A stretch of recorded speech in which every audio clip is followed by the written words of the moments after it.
Hmm. September.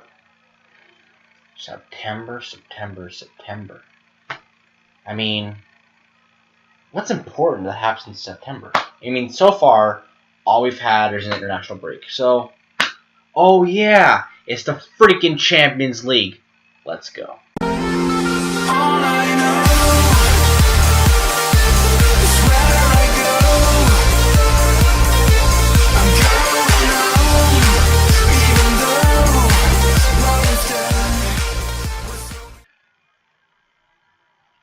Welcome back, everybody, and this is my second episode in the NFM series, and it is the Champions League draw predictions, at least for the group stages, maybe a kind of overlook at what it could look like later on.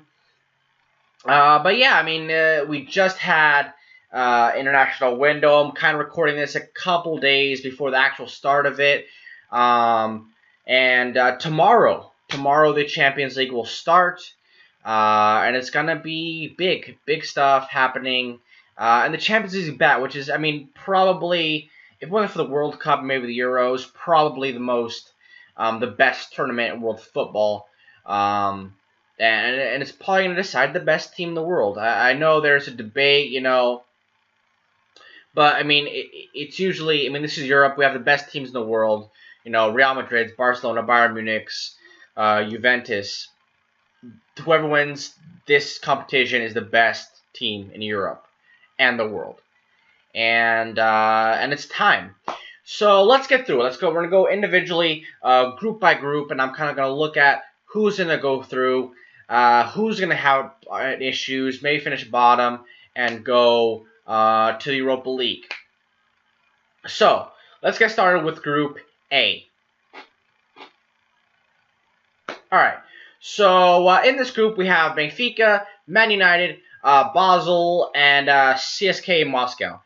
I think, obviously for Man United fans, I think they're pretty happy. I think if this was another year, Benfica might be an issue for them. If they're even if they're facing this team, which so far has been outstanding. Lukaku has been amazing. Pogba seems to really be able to do more. Considering Matic is behind him.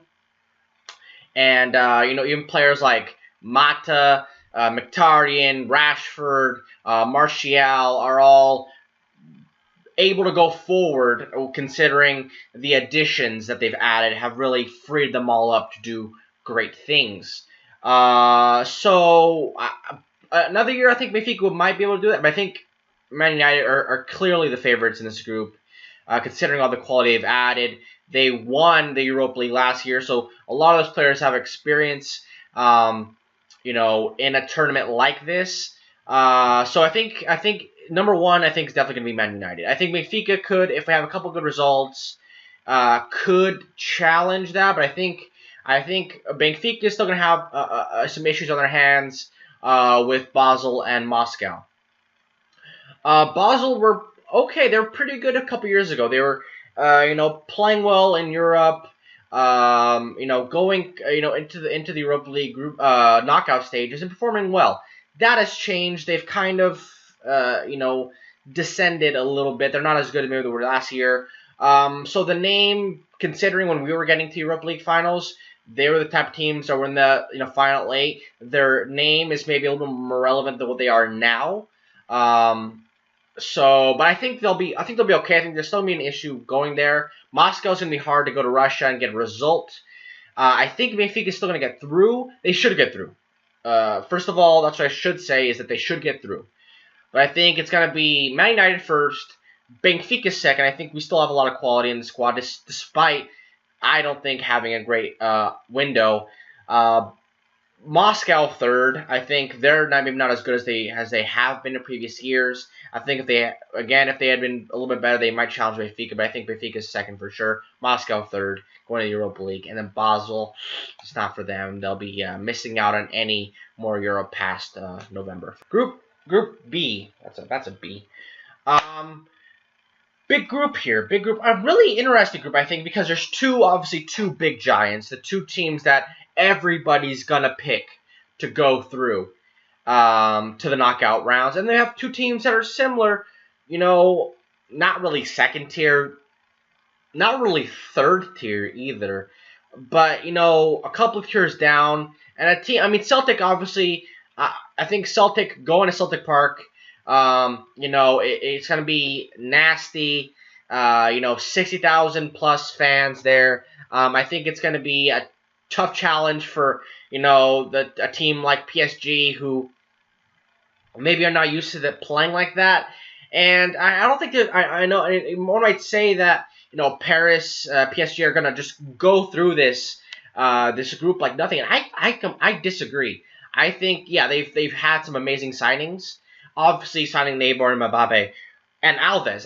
People forget about the addition of Dani Alves, which I think is an excellent addition for them.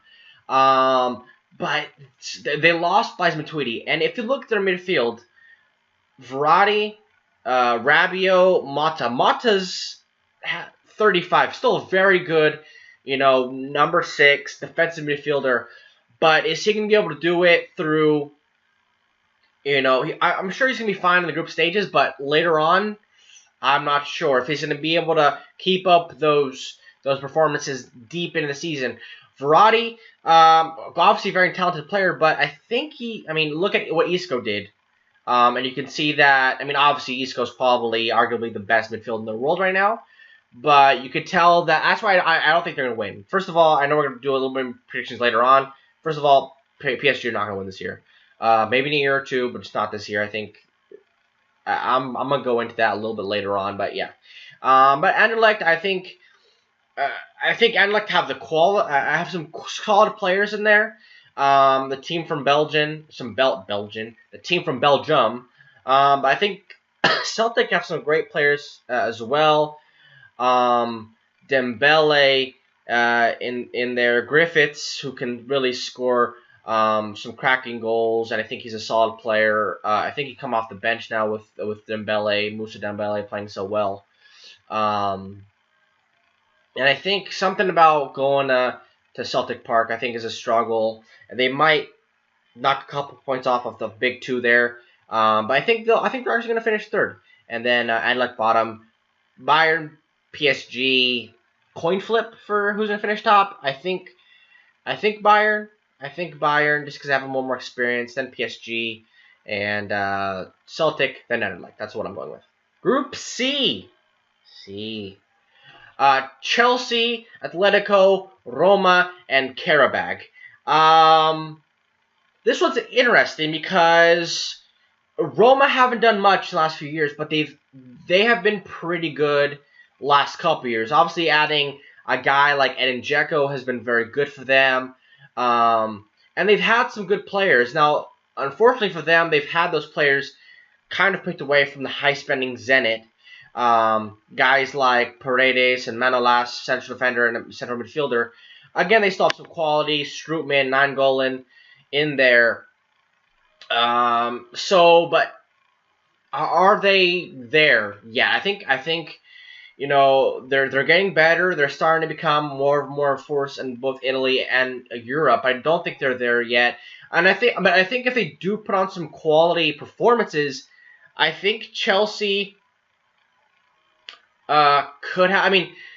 From what we've seen so far in the season, I think first of all the loss by Chelsea to Burnley was huge. I think if that result come on later on in the season, it might have been worse. And they definitely added some quality. I think earlier on in the transfer window they had sold a lot. And if you look at what they replacements are they really gaining that much? If you look at losing Zuma, adding Rudiger. Is that much better? Losing Matic, adding Bakayoko, is that, excellent? Costa out, Morata in. Now, Costa is, eligible, is registered to play. But, there was at some point when they added Zappacosta, they kept Christensen, they actually brought him back and kept him there, but they sold a bunch of youth. And so I think Atletico, they're built for. Simeone is a tank in Europe, so I think they'll be fine. But I do think Chelsea, it could be a problem for them if they do have a bad result. I don't know what Karabakh. I mean, is it hard to go to Azerbaijan? I'm not sure. I'm sure it's gonna be hot. So are Chelsea gonna be okay with that? I think I think Karabakh are gonna be a struggle for all teams a little bit, at least going there and being out of their element. But I mean, obviously Karabakh I think is gonna finish bottom. But I think Roma can get into Chelsea, but I don't think they will. I think Atletico 1, Chelsea 2, Roma 3rd. I think Roma have the chance, but I mean, if they kept Manolas and Paredes, I think they might have a better chance, but it's not going to happen for me. D. Juventus, Barcelona, Olympiacos, and Sporting. I'm going to talk a little bit about Sporting because they are a Portuguese team. First of all, I don't think they're gonna get through this group. I think they're gonna get into the Europa League, but they have no chance of finishing top 2. I think even with Barcelona, I mean Barcelona, they're having issues, obviously, but they're still better than Sporting. But I do think Juventus, which I mean, adding with Tweedy is just. I mean, how for 18 million or whatever it was, that's just outstanding business by them. Complete coup in my mind. And they've kept pretty much everyone else. Dybala stayed. They've added a little Bernardeschi there. I think he's still a bit young, but I think Cuadrado, although he's so fast, he's prone to mistakes. And I think Bernardeschi can really make that spot his own this year. They lost Dani Alves, which I think it'd be a loss, but I think Alexandro is continuing to get better. And although I think they're a little bit different players, I think Dani Alves is basically a winger, and he could basically play that position considering who he has behind him in Chiellini, Bonucci. Oh, I forgot about Bonucci leaving. That's a big loss actually for Juventus. But they have Rugani, Daniele Rugani. They signed Howades, and Howades I don't think is at that level, but I think Rugani. I think Howades honestly is just a placeholder in the time between until Rugani, who is a highly rated Juventus central defender, comes in and makes that spot his own. But so yeah, I think Juventus is going to be starting number 1 because I think there's the best team in this group. I think Barcelona clearly going to finish second in my mind. I don't think there's anybody close. And then there's the battle between Olympiacos and Sporting. Olympiacos can perform, but again, just like Basel, they're not the same team they were a couple years ago. Olympiacos were a problem for Benfica. Pretty much knocked them out of the group stage a few years ago with an amazing performance by Roberto. Screw him, first of all. But I think Sporting with Bas Dost in there. Losing Adrian is big for them.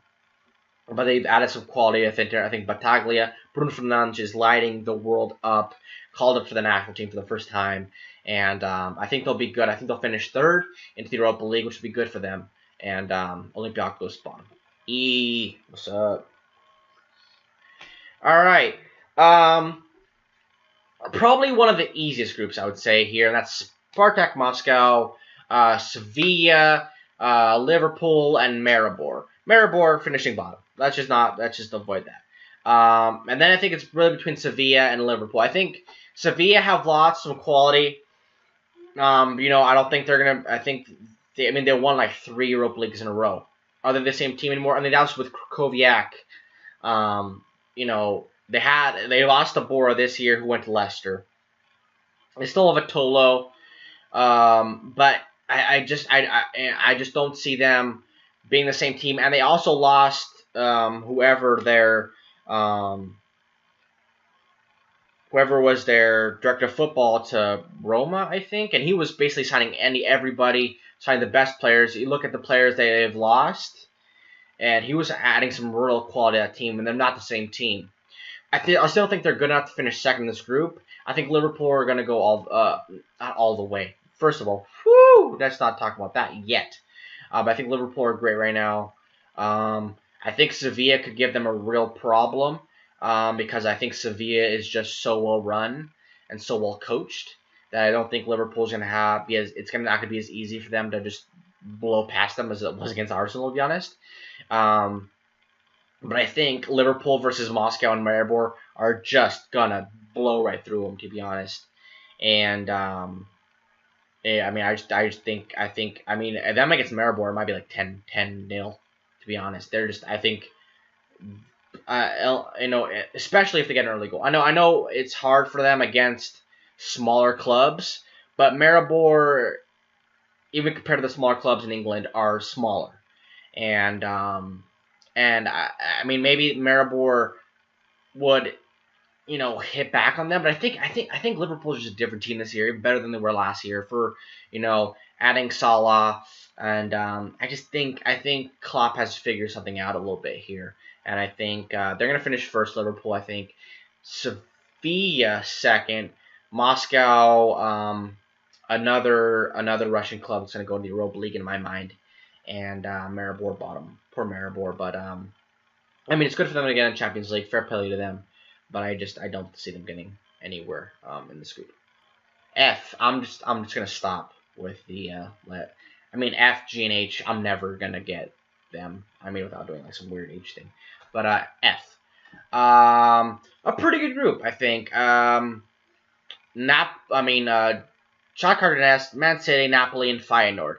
First of all, I think people who think Man City are automatically going to finish top of this group, I think they're completely wrong. I think Napoli are very good. I think they're Dries Mertens, Hamsik, Insigne, even Callejon on the right-hand side. I think I don't think he's that great. Milik, who had that big injury last year, if he could pick up some form, he might be really good. I think they're a really good team, and I think they've done a good job spending the money that they've received from the likes of Higuain and Cavani. I think they've gone out when they've brought in real quality, developed some players, and I mean, Koulibaly in the center at center back is really good. I think next to Albiol. I think they're really good. I think they're really, really solid club, and I think Man City, although they're playing a lot better, they haven't been convincing. They've had a lot of quality. Maybe the Champions League's where they really get into it. But I think them just automatically finishing first. There you go, kind of hinting there. But yeah, I think it's just not going to happen that they're going to finish first. I think Napoli, they've been together longer. I think they're overall better. And I think Napoli going to finish top, actually. Man City going to finish second. I think Shakhtar could still be a problem. I mean, if Man City fall asleep, honestly, I think Shakhtar, again, not the team they were a few years ago. They've lost quality. They're not the same team they were where they had like a million Brazilians, Alex Teixeira, and all these guys, out with Mkhitaryan. They're not that same team, but I mean, I think they can still be a little bit of a problem. I think Man City are too good for them to be that big of a problem where they're going to knock them out. But Shakhtar Donetsk could make a little bit of noise here and there in that group.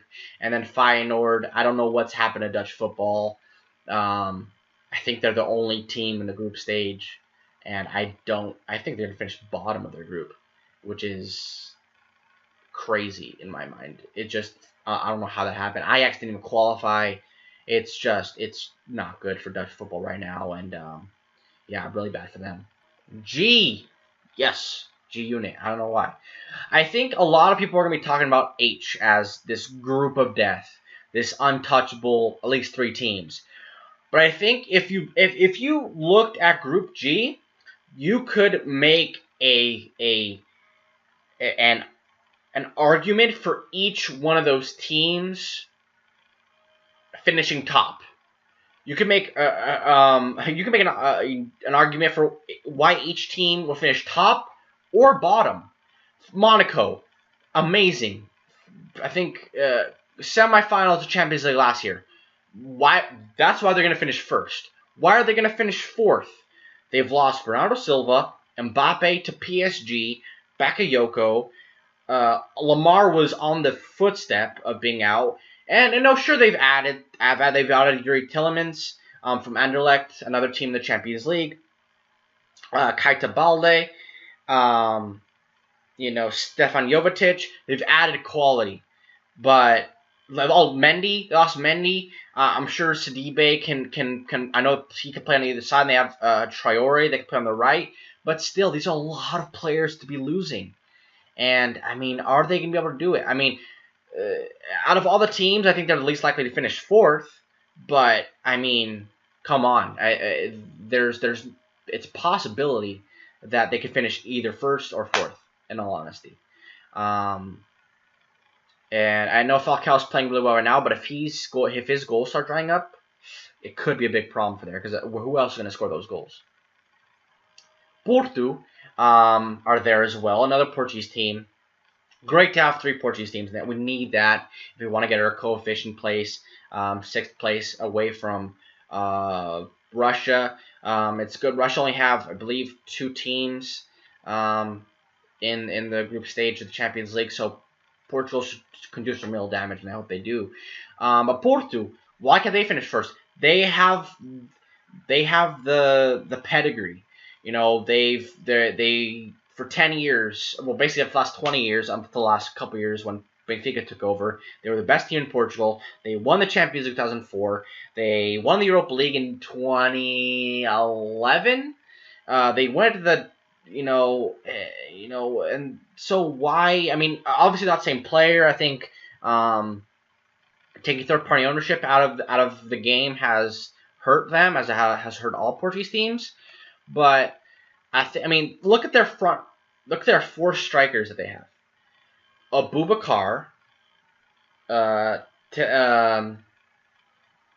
Swatch, and Musa Marega.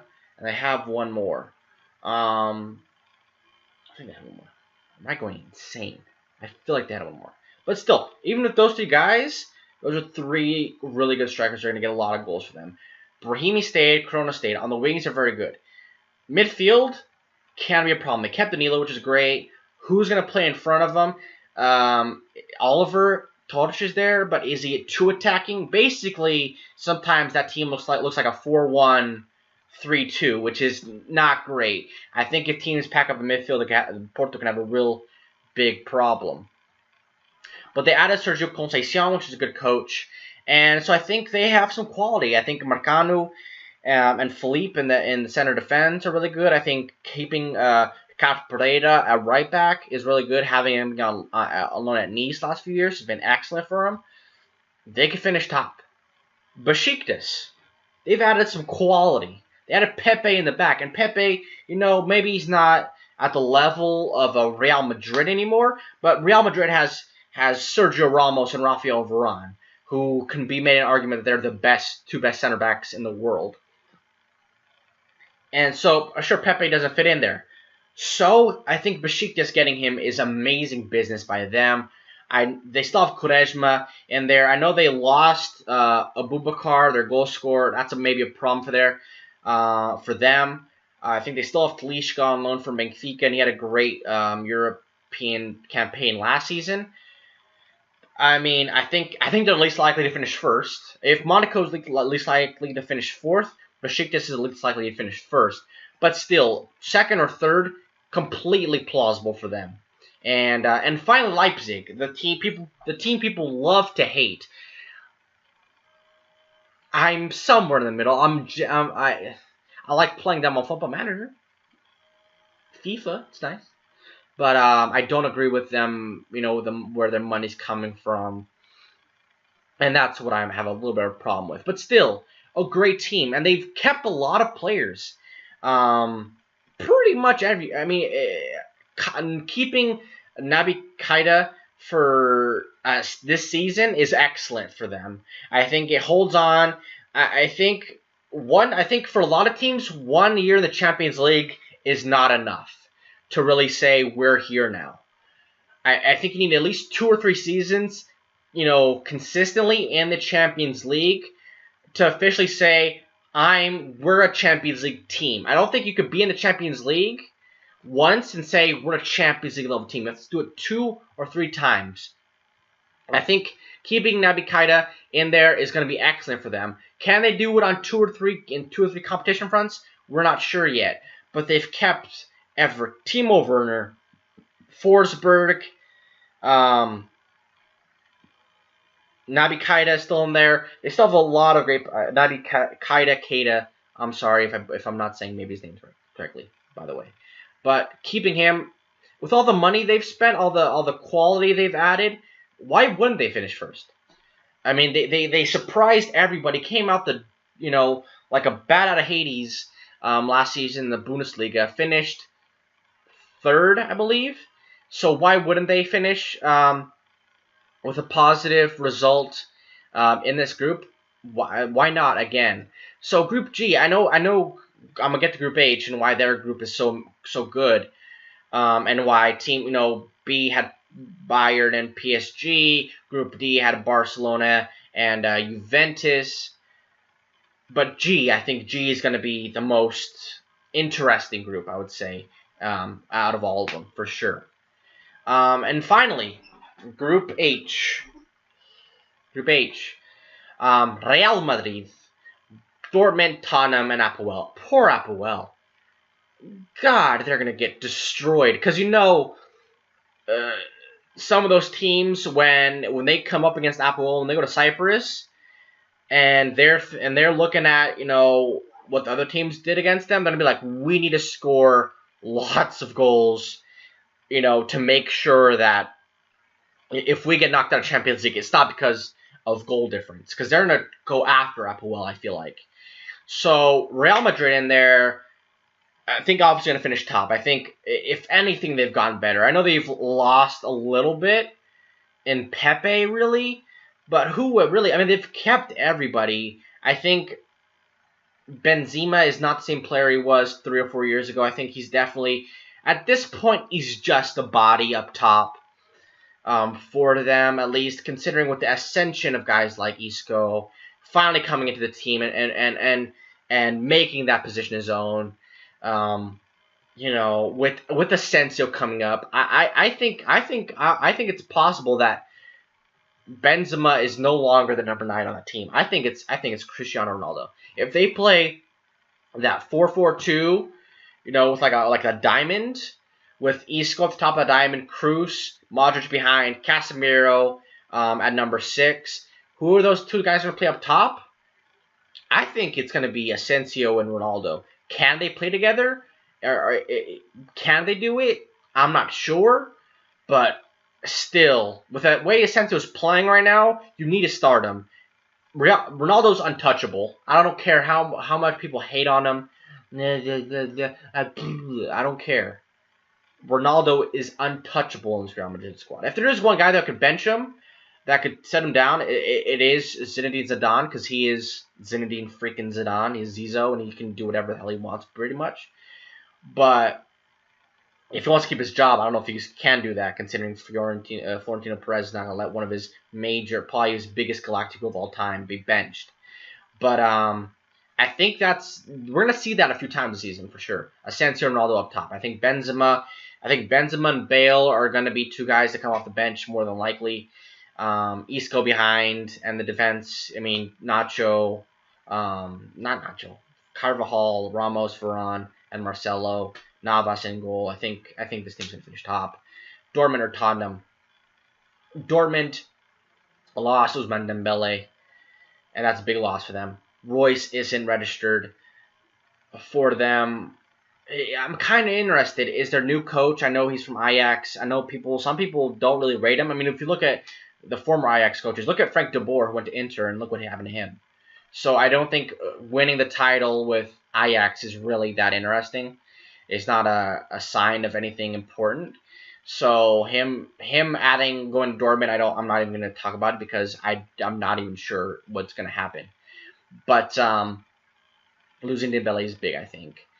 They added Yarmolenko, and he's a very good player, but he's not an out-and-out winger, I don't think. He's more of an attacker, more of a can score goals. And I think with a guy like Aubameyang in there, you're going to need somebody to give him the ball. Is Pulisic that guy? I don't know yet. I think he's better as a number 10. Honestly, I don't know if he's a. I don't think he's a player that can play out wide. Um, I think he gets if he's not getting the ball, it's shown it was USA. I mean, for different reasons, obviously. Him getting kicked in the shins by Honduras. No, that's the way they play. First, I'm not gonna say like ooh boo hoo Pulisic, but But I think that it can similarly happen in the Champions League where he's out wide, and if people are covering him, it might be a possibility that he just never gets the ball. And I think he needs the ball at his feet to really create. And so I don't know who their wingers are. I think it's Yarmolenko. It's not gonna be Marco Reus on one side. Are they gonna put Guerreiro, who they really love, in central midfield? They're gonna put him on the left. Is it gonna be Andre Schürrle, who's been woeful? Is he going to be the guy? I'm not sure. Tottenham, I think Tottenham did some excellent business at the end of the season. I think they were looking terrible. I mean, they added Davison Sanchez, and that's pretty much it. They had lost Kyle Walker, and you're thinking they need more players in there. Danny Rose wants to leave, but they've added some quality. I think Sergio Aurier is great. I think adding Fernando Llorente is excellent as well. A different striker than Harry Kane, probably a little more static, but a guy to come off the bench, big, strong, can score a goal. I think he's great. He's better than Vincent Janssen, who had a terrible season last year for them, who was just pretty much non-existent for them. He's still in the squad, but not ready for the Champions League. So Llorente is going to be the guy for them off the bench, and I think he's good. I think he'll be good for them. But yeah, so who's gonna finish? I've really gotten into these teams on this group. I kind of forgot about it. Who's gonna finish top? Obviously Real Madrid. Who's gonna finish second? Dortmund. I think the way the group is sat right now, I think that's exactly how it's gonna finish off. Tottenham, I don't know. Pochettino has not proven that he could do it in Europe. Dortmund, although they have a new manager, they were in the Champions League, in the knockout stages last year. I think they know what it takes, and I think Tottenham just don't know what it takes. And I think beyond Dele Alli and Harry Kane, who's gonna score the goals for them? That might be what it comes down to. It might come down to it being late and needing a goal out, and Harry Kane and Dele Alli are just not doing it that day. Eriksen his free kicks are not doing it. Son is injured, which he is sometimes. Fernando Llorente, is he good for beating Stoke in the Premier League, but is he not good enough to beat Dortmund? With the last goal, I'm not sure. And Apoel, they're gonna finish last. I think that's just clear. If they finish, I will pray to the God of Apoel if they get out of this group in any way. Like I will eat a sock. But they're not going to, thank God. But man. So who's going to win it all? Who's going to win it all? You'd say Real Madrid, but they've won it 2 years in a row. It's so hard. It took so many years in the Champions League, not the European Cup, but in the Champions League for somebody to do it back-to-back. Even the great teams of Barcelona, even with the Fergie Man Uniteds, it just never happened. It never happened for whatever reason. Are they going to 3? It's a hot take, I think, but I mean, I'm looking at the teams right now, and legitimately, I think this might be the year where an English team gets deep in the Champions League. I think it's going to be Man United or Liverpool, for whatever reason. I think they're gonna. I don't think they're gonna win it. So let's see. I'll pick a top 4 right now. I think it's gonna be Real Madrid. Top 4. Who's gonna finish? Bayern, PSG. I think both the teams are gonna get far. I don't think, like I said, I don't think PSG is going to win it. And I think it's going to be a race between Juventus, Athletic, Man United, and Liverpool. And I think Man United, with the addition of Ibrahimovic later on, I'm going to say Man United. I don't think, they might even make it to the final. But I think, if you look at those teams, I think Ancelotti's a great manager. He's done it so many places. AC Milan, Real Madrid, Chelsea. I mean, I don't think he won the Champions League at Chelsea, but still, you know, being there, being a great manager for them. I think he wants to do it. I think there's a fire under his ass, Ancelotti, to win with Bayern, and I think he's going to win with Bayern. I think Bayern, this is their year. They've added so much quality in the midfield. Sule in the back, along with Hummels and Boateng. Boateng seems to can't get fit lately. Alaba, Kimmich is probably going to play at right back. I'm not sure yet. The midfield's excellent. Alcantara, Thiago Alcantara in there. Now with James Rodriguez. Lewandowski up top with Mueller. I think they have quality. And I think if it's not Real Madrid, it's Bayern Munich. 100%. There's no doubt in my mind. I think now that I actually thought about it, I think if it's not Real Madrid, it's Bayern Munich. Either of those two. If I had to pick, I want to say Real Madrid because I think they're so far away. They're the best team. But I think they could slip up. And the way they destroyed Bayern Munich last year. But man, Bayern Munich. I think Ancelotti thinks it's his time with Bayern Munich. They haven't won in a few years. And out of the box, I mean, Bayern Munich. That's it. Bayern Munich are going to win the Champions League? Sure. That sounds right. But yeah, guys, that's who I have. I mean, I think it's pretty exciting. I think what's nice about these group stages is there's different groups. I think maybe Group B and Group D are similar, but I think Sporting is better than the other teams in there. I think Group F's different. I think Group E's different. I think Group A's different. G and A. I mean, I think every team's different. Every group's different. I mean, and it could make for some interesting storylines. So, you know, make sure to tune in. Make sure to tune in over here as well. You know, every time, halftime, Real Madrid and Dortmund are in a boring game at halftime. It's 0-0, And you're like, what am I going to do? How about you watch Road to the Top series? Idea. Say Toasty FM. Or Toasty FM. Ugh. The past. Toasty FM. Watch that a little bit. Alright. So, thank you guys for watching. Make sure you guys like and subscribe. Stay tuned for a new Road to Top series episode. And take care of yourselves.